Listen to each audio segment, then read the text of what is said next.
get those down. In the last 2 games where Ace been back, you got your 2 lowest turnover totals of the season. So we're trying, man. We're really trying. We're really trying. Yeah, look, it's our number 1 goal of the season. Be below 17% turnover rate. And now, when you have a steady ball handler back with you, the leader, your on-court leader, that's huge, without a doubt, and we all see that. But I also think other guys on the team are taking care of the ball and responsibility. And I just think guys are just becoming more comfortable in their roles, and we're executing plays better. We're not jumping up in the air with 50-50 balls. So that's been huge. But of course, it does definitely helps that Ace is back. What has he done well? And he only has 2 in his 2 games back there. With 43 minutes total play, he only has 2. So, what are you seeing as far as taking care of the ball? Has been that? With Ace? Yes. Well, just his competitive spirit, number 1. I think everybody sees that, right? And that moves around the team, right? That catches on to everybody else. So, and you also, I think our guy, you like to play with a point guard that really gets you shots and gets the ball moving and gets it smoothly into your offense. So that allows guys to have a little more confidence in their roles. So that part's been great. I think he's done a really good job of picking his spots to be really aggressive on offense as he started here, or on defense, and then on offense is let the game come to him, and he's made some plays for his teammates and for himself because of it. So I think as we move along and he continues to play a little bit more, as long as he's staying healthy and he feels good, which he has, I think you'll see more and more. I know you'd rather not rely on it as much as you have, but these kids' resilience has to be encouraging to you guys. How much they keep coming back. Yeah, no, look, I really enjoyed this group. They're working really hard. They compete. Like yesterday in practice was one of the most competitive practices we have had all year, and they wanted to keep going. So I think there's a lot more that we can, we can get better. There's more there, but the resiliency throughout the whole year, dealing with injuries and guys going down and moving your roles around and the positions and guys doing different things and then getting some guys back sure help. But yeah, I think that's only going to help us as we move along in this schedule that we have and in A-10 play. Are these kids better equipped for that kind of, I don't want to say turmoil, but that kind of sudden change? Because when they come from AAU, they play so many games and they get stuck in so many different situations. Are kids now a little bit better equipped to handle that at the college level than they might have been 15 or 20 years ago? No, I don't think so. No, I think it's the other way around. I think kids now, their anxiety and the stress and their worry is higher now than ever. So when things aren't going the way they want, that's, I think that's our job as a coaching staff. We got to really talk these guys through stuff. So now I think we have a very competitive group. So when the ball goes up, I think these guys have done a good job of pushing everything else out and just trying to go play and help your team win. But I think now more than ever that young people, especially athletes, have more pressure on them, more internal pressure on them, more stress and anxiety than I've ever seen in my 26 years coaching. To be honest, it's some of it's self-induced, some of it is family-induced, people in your circle induced, and I think that has really been hurting young people, and I've seen it the last few years more than ever, without a doubt. And talking to other coaches, they deal with it like we do. And guys want to make it so bad and do so well, they don't understand that if you put all that energy into the process and your daily approach, instead of worrying so much about the result, you'll do better and you'll enjoy it more. But I think there's so much pressure put on these guys that it's harder, without a doubt. But I do think our group, I think we do have a resilient group. I think they're a very competitive group, so that has helped them. And we've been through a bunch, and that was sometimes that experience is your best teacher on how to handle the next thing.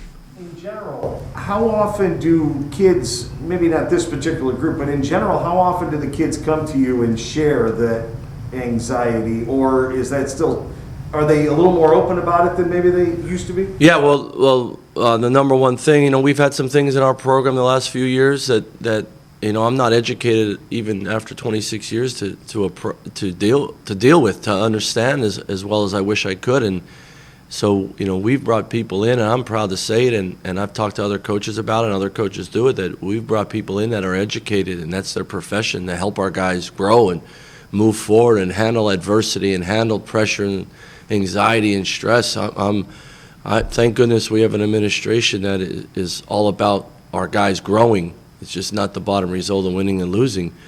And we've had some guys take some huge steps in their life as young people because they're learning how to manage all that. So when you show up at VCU and schools like VCU, and your family and your trainers and your AAU programs and your high school coaches are telling you, he's a pro,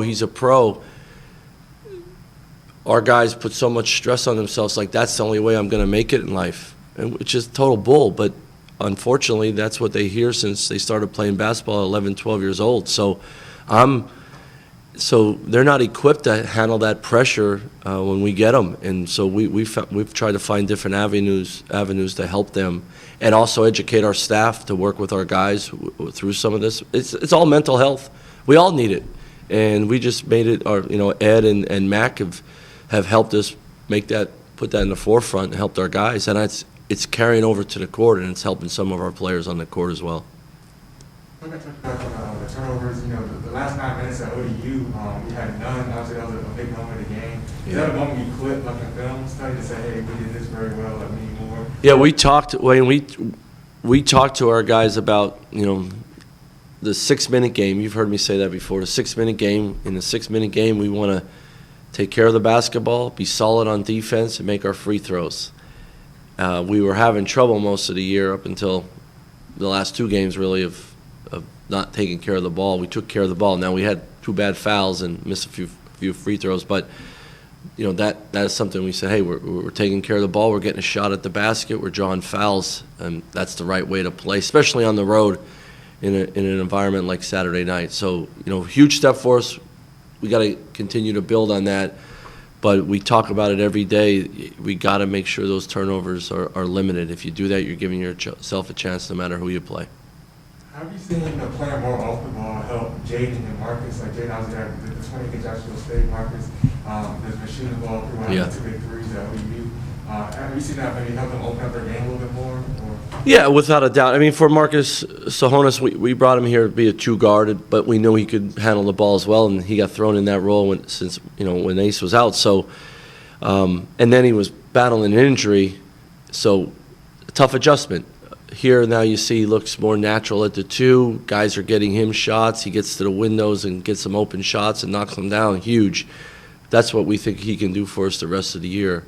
But if we have to, have that extra ball handler out there, he's capable because has some experience doing that. So that's huge. With Jaden, look, a freshman, you talk about getting thrown in the fire, right? With the schedule we have, and he's a starting point guard, and he has to handle the ball, press, and get us in our offense. And also, hey, because we're inefficient early in the year, especially scoring the ball, he had to make plays for us as a freshman point guard.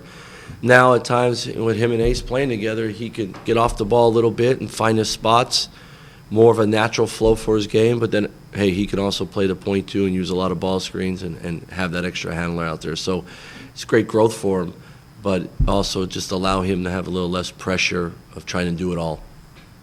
I'm going to ask you about the schedule, too. I wish you could say maybe sneakily, very, very good. The loss you had are not necessarily, bad losses, but those teams have gone on to play well. So how do you feel about how that schedule sort of shaped up at this point? You had these last 3 in non-conference. Yeah, you got to ask me in March, right? February, March, but it's what we've tried to do, right? Tried to play really good teams. They're going to be tough games, and try to win them. If we don't, we hope those teams go on and win all their games, and some of them are doing that. So, I mean, that's sort of the formula that we're trying to find, and we hope everybody's in the top half of our league and try to win a lot of games, and that's going to help us, right? But also, we want to play this schedule to prepare us for the A10. We have you've seen our A10 schedule. I mean, it's maybe the toughest one in the league. So all these games are only going to help us and help us grow and be ready for that. That is, that's right up there with making sure we get a strong strength of schedule, is preparing us for A10 play for sure. What does Florida Atlantic do specifically that'll help you guys? Well, they shoot a lot of threes and make a lot of threes. They're very efficient offensively, top 10, top 15 in some offensive categories in the country, and multiple guys that shoot over 40% from three. So, something's got to give, right? We said that last time. We can't let them shoot a lot of threes. Can't let them make a lot of threes, that's for sure. And we got to be able to get back in transition and set our defense and make it really hard for them. But they have multiple guys that can make plays, but they have multiple guys that can shoot it. And Dusty's done a great job, and he runs a lot of really good sets, and his offensive flow to their game can really hurt you if you're on your heels. So we got to be ready to play, because they can make enough threes to beat you for sure. If I could ask one question about Saturday, for people that remember the Penn State buzzer beater last year, is this year's team very similar to that? Do they still have the same guys, or what do they look like? Yeah, I mean they have some of the same guys and some better guys they brought in. Coach Shrewsbury's in his first year, but he's done a great job of trying to put a stamp on it early, and they've done a good job. They're in their first year, and there's some transition for them, but they have some guys that played in that game against us last year that have improved, and he's trying to build it with those guys, and they got a couple new guys, a couple transfers that are helping them talent-wise and ability-wise. So, a great game at the Siegel Center on Saturday for sure. How are you guys health-wise? You get a little bit healthy? Yeah, Hassan's back in practice, so he's, I would say, day-to-day. We'll see how he feels today. Mikel's still in concussion protocol, so, that changes every day based on symptoms and his response to the trainers and all that stuff, so I'll know a little bit more about that later today. Everyone else, I think, is pretty good. What does that process look like, as far as concussion protocol and evaluation? Man, why would you ask me that question? You got to ask the doctors that one. I think it changes every week, so that's, I'm not good with injuries. I know how I am. I'm more old school, put some dirt on it, but when it comes to the head, all right, what do we got to do? What's the plan? And that's it. And it's black and white to me, and we don't mess with that. When you have a grade 1 ankle sprain, you could probably play through a grade 1 ankle sprain. You have a grade 3 ankle sprain, that means you probably tore ligaments. You're probably out for a while. So I know how to talk to our guys with certain injuries and certain bumps and bruises. But when it comes to the head, don't mess with that. So he's in concussion protocol, so every day you get tested and you have a score. Based on your score, the doctors will say he can do this, he can do that, and then get play back to playing status is determined each day. So I guess where he's at now is a point of like no activity still right now. Yeah, he's doing some stuff, but not in practice yet. You can't have any contact. So so right before practice we'll find out. But right now he's not. He won't participate. When, I don't know, because the score changes every day. So. FAU, what did they do so well in last year? They rebounded last year. They're 39th this year. Yeah, they rebound. They shoot a lot of threes. So when you shoot a lot of threes, that ball comes off the rim all different ways, and you almost sometimes get a free run in there. You gotta rebound long shots sometimes. Long shots are long rebounds, so you gotta be ready to rebound those long shots. And they have guys. They have some size. So they have guys that just hang out around the rim and keep it alive. They do a real good job of tipping it out, too, if they can't get it and run that down. So we've rebounded better. It's crazy. Even though we've gone smaller, we've rebounded better, more textbook-like. We got to continue that. But in this game, sometimes a long shot, you got to read the ball and you got to go get it. And we don't want them to have second and third opportunities in a possession, because that's when the percentages go up to hit another three.